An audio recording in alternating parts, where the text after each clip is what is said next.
मनाचे श्लोक. श्लोक 90.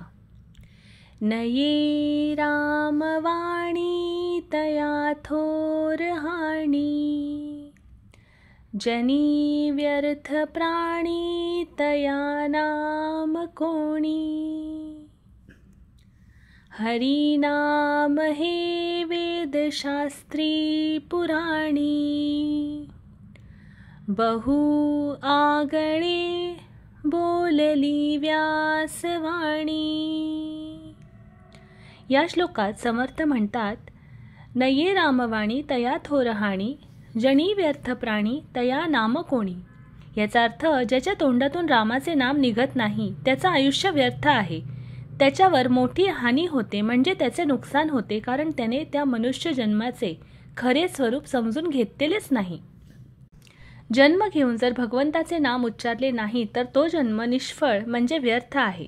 म्हणजेच अशी वाणी जे आयुष्य जिथे भगवंताचं स्मरणच नाही त्याचा काही उपयोग नाही. हरिनाम हे वेदशास्त्री पुराणी, बहु आगळे बोलली व्यासवाणी. याचा अर्थ, रामनाम हे काही संतांनीच महत्त्वाचं मानलेलं नाही, तर वेद, शास्त्र, पुराण अशा सर्व प्राचीन धर्मग्रंथांमध्ये हरिनामाचं महत्त्व मान्य केलेलं आहे.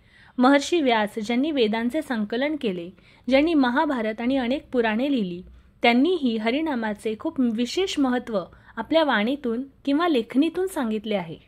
धन्यवाद.